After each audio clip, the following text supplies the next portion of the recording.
ಅಬ್ಬಬ್ಬ ಸಾರಿಗೆ ನೌಕರರಿಗೆ ಹೊಡೆದಿದೆ ಲಾಟರಿ. ಕೊನೆಗೂ ಕೂಡ ಫಲ ನೀಡ್ತಾ ಇದೆ. ಸಾರಿಗೆ ನೌಕರರ ಸಮರ, ಸಾರಿಗೆ ನೌಕರರಿಗೆ ರಾಜ್ಯ ಸರ್ಕಾರದಿಂದ ಸಿಹಿ ಸುದ್ದಿ ಸಿಕ್ಕಿರುವಂಥದ್ದು. ಕೊನೆಗೂ ವೇತನ ಹೆಚ್ಚಳಕ್ಕೆ ಮುಂದಾಗಿರುವಂತಹ ಸರ್ಕಾರ.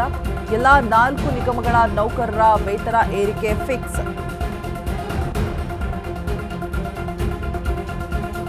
ಹೋರಾಟಕ್ಕೆ ಮಣಿದು ವೇತನ ಹೆಚ್ಚಳಕ್ಕೆ ತೀರ್ಮಾನವನ್ನ ಮಾಡಿರುವಂಥದ್ದು. ಕೊನೆಗೂ ಹೋರಾಟದ ಆ ಒಂದು ಬಿಸಿ ಸರ್ಕಾರಕ್ಕೆ ಹೋಗಿ ತಟ್ಟಿದೆ. ಸಾರಿಗೆ ನೌಕರರಿಗೆ ಕೊನೆಗೂ ಕೂಡ ನ್ಯಾಯ ಸಿಕ್ಕಿರುವಂಥದ್ದು. ಫಲ ನೀಡ್ತಾ ಇದೆ ಸಾರಿಗೆ ನೌಕರರ ಸಮರ.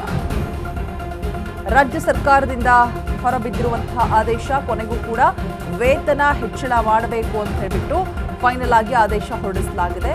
ಎಲ್ಲ 4 ನಿಗಮಗಳ ನೌಕರರ ವೇತನ ಏರಿಕೆಗೆ ಫಿಕ್ಸ್ ಮಾಡಲಾಗಿದೆ. ಸೊ ಹೋರಾಟಕ್ಕೆ ಮಣಿದು ವೇತನ ಹೆಚ್ಚಳಕ್ಕೆ ತೀರ್ಮಾನವನ್ನು ಮಾಡಿರುವಂಥದ್ದು. ಸೊ ನಿನ್ನೆ ಮೊನ್ನೆಯ ಹೋರಾಟ ಅಲ್ಲ, ಸಾಕಷ್ಟು ದಿನಗಳಿಂದ ಬೇಡಿಕೆಯನ್ನು ಮುಂದಿಟ್ಟುಬಿಟ್ಟು ಅಟ್ಲೀಸ್ಟ್ ಕನಿಷ್ಠ ಬೇಡಿಕೆಯನ್ನಾದರೂ ಈಡೇರಿಸಿ ಅನ್ನುವಂಥದ್ದನ್ನ ಸರ್ಕಾರದ ಮುಂದಿಟ್ಬಿಟ್ಟು 2 ರಿಂದ 3 ಬಾರಿ ಪ್ರತಿಭಟಿಸಿದ್ರು ಕೂಡ ಯಾವುದೇ ಯೂಸ್ ಆಗಲಿಲ್ಲ. ಬಟ್ ಈಗ ಕೊನೆಗೂ ಕೂಡ ಸಾರಿಗೆ ನೌಕರರ ಈ ಒಂದು ಸಮರಕ್ಕೆ ಫಲ ಸಿಗ್ತಾ ಇದೆ, ಫಲವನ್ನು ನೀಡ್ತಾ ಇದೆ ಸರ್ಕಾರ. ಎಲ್ಲ 4 ನಿಗಮಗಳ ನೌಕರರ ವೇತನ ಏರಿಕೆ ಫಿಕ್ಸ್ ಆಗಿದೆ. ಹೋರಾಟಕ್ಕೆ ಮಣಿದು ವೇತನ ಹೆಚ್ಚಳಕ್ಕೆ ತೀರ್ಮಾನವನ್ನು ಕೂಡ ಮಾಡಿರುವಂಥದ್ದು. ಪ್ರೊಟೆಸ್ಟ್ ಮಾಡುವಂತಹ ಸಂದರ್ಭದಲ್ಲೂ ಕೂಡ ಒಂದು ರೀತಿಯಾಗಿ ಸಮಸ್ಯೆಗಳಾಗತ್ತೆ.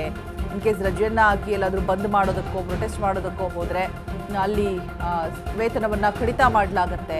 ಈ ರೀತಿಯಾಗಿ ರೂಲ್ಸ್ ಆ್ಯಂಡ್ ರೆಗ್ಯುಲೇಷನ್ಸ್ ಅನ್ನು ಹಾಕ್ತಾರೆ. ಬಟ್ ಅದು ಯಾವುದಕ್ಕೂ ಕೂಡ ಏನು ಕ್ಯಾರೆ ಅಂದೆ ಅವರು ಸಮರವನ್ನು ಮುಂದೆ ಸಾರ್ತಾನೆ ಹೋಗ್ತಾರೆ. ಸಾರಿಗೆ ನೌಕರರ ವೇತನ 12% ರಿಂದ 15% ನಡುವೆ ಏರಿಕೆ ಅನ್ನುವಂತಹ ಮಾಹಿತಿ ಇದೆ.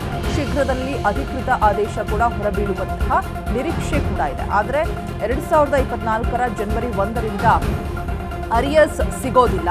2025ರ ಏಪ್ರಿಲ್ 1ರಿಂದ ಅರಿಯರ್ಸ್ ನೀಡೋದಕ್ಕೆ ನಿರ್ಧಾರವನ್ನ ಮಾಡಿರುವಂಥದ್ದು. ಸೊ ನೌಕರ ಸಂಘಟನೆಗಳ ಜೊತೆಗೆ ಚರ್ಚಿಸದೆ ತೀರ್ಮಾನವನ್ನ ತೆಗೆದುಕೊಂಡ್ರ ಹಾಗಾದ್ರೆ ಏಕಪಕ್ಷೀಯವಾಗಿ ನಿರ್ಧಾರಕ್ಕೆ ಬಂದಿರುವಂತಹ ರಾಜ್ಯ ಸರ್ಕಾರ. ಸೊ 12% ರಿಂದ 15% ನಡುವೆ ವೇತನ ಹೆಚ್ಚಳಕ್ಕೆ ನಿರ್ಧಾರವನ್ನು ಮಾಡಿದ್ದಾರೆ. ಅಲ್ಲಿ ಏನೋ ಒಂದು ಪ್ರೊಟೆಸ್ಟ್ ಮಾಡಿದ್ದಾರೆ, ಬೇಡಿಕೆಗಳನ್ನ ಮುಂದಿಟ್ಟಿದ್ದಾರೆ ಅನ್ನುವಂತಹ ಸಂದರ್ಭದಲ್ಲಿ ಅಟ್ಲೀಸ್ಟ್ ಕೂತು ಚರ್ಚೆಗಳನ್ನ ಆಡಬೇಕು. ಅಧಿಕೃತ ಆದೇಶ ಹೊರಬೀಳುವಂತಹ ನಿರೀಕ್ಷೆ ಒಂದು ಕಡೆ ಇದ್ರೆ, ಯಾವುದೂ ಕೂಡ ಅಂದ್ರೆ ಏಕಪಕ್ಷೀಯವಾಗಿ ನಿರ್ಧಾರವನ್ನ ಮಾಡಿರುವಂಥದ್ದು. ಸೊ ಇದನ್ನ ಒಪ್ಪುತ್ತಾರಾ ಇಲ್ವಾ ಅನ್ನುವಂಥ ಮತ್ತೊಂದು ಕನ್ಫ್ಯೂಷನ್ ಇದೆ. ಬಿಕಾಸ್ 2024ರ ಜನವರಿ 1ರಿಂದ ಅರಿಯರ್ಸ್ ಏನಿದೆ ಅದು ಸಿಗೋದಿಲ್ಲ. ಅದಾದ್ಮೇಲೆ ಅಂದರೆ 2025 ಏಪ್ರಿಲ್ 1ರಿಂದ ಮಾತ್ರ ಅರಿಯರ್ಸ್ನ ನೀಡೋದಕ್ಕೆ ನಿರ್ಧಾರವನ್ನ ಮಾಡಿರುವಂಥದ್ದು. ಇನ್ನು ರಾಜ್ಯ ಸರ್ಕಾರದ ನಿರ್ಧಾರವನ್ನ ಒಪ್ಪಿಕೊಳ್ತಾರ ನೌಕರರು, ಈ ಒಂದು ಪ್ರಶ್ನೆ ಇದೆ. ಅದರ ಜೊತೆಗೆ 38 ತಿಂಗಳ ವೇತನ ಬಾಕಿ ನೀಡುವಂತೆ ಹೋರಾಟವನ್ನ ಮಾಡಿದ್ರು. ಸೊ ಇದಕ್ಕೆ ಏನು ಡಿಸಿಷನ್ ತೆಗೆದುಕೊಳ್ತಾರೆ ಅದ್ರ ಬಗ್ಗೆ ಕೂಡ ಯಾವುದೇ ರೀತಿಯಾದಂತಹ ಒಂದು ಸ್ಪಷ್ಟನೆ ಇಲ್ಲ. ಇನ್ನು 2024ರ ಜನವರಿಯಿಂದ ಅರಿಯರ್ಸ್ ನೀಡುವಂತೆ ಪಟ್ಟನ್ನ ಹಿಡಿದಿರ್ತಾರೆ. 25% ವೇತನ ಹೆಚ್ಚಳ ಮಾಡಬೇಕು ಅಂತ ಹೇಳ್ಬಿಟ್ಟು ಆಗ್ರಹಿಸಿರ್ತಾರೆ ಕೂಡ. ಮೇ 20ರಿಂದ ರಾಜ್ಯಾದ್ಯಂತ ಅನಿರ್ದಿಷ್ಟಾವಧಿ ಮುಷ್ಕರಕ್ಕೆ ಕರೆ ಕೂಡ ಕೊಟ್ಟಿರ್ತಾರೆ. ಆದರೆ 12 ರಿಂದ 15% ವೇತನ ಹೆಚ್ಚಿಸ್ತಾ ಇದೆ ಸರ್ಕಾರ ಇದೀಗ. ಸರ್ಕಾರದ ಈ ನಿರ್ಧಾರಕ್ಕೆ ಸಾರಿಗೆ ನೌಕರರ ಭಾರೀ ವಿರೋಧ ಕೂಡ.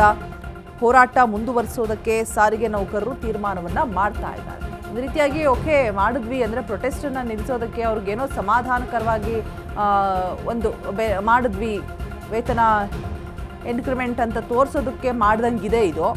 ಅವರ ಬೇಡಿಕೆಗಳು ಕಂಪ್ಲೀಟಾಗಿ ಯಾವುದೂ ಕೂಡ ಪೂರೈಸಿಲ್ಲ.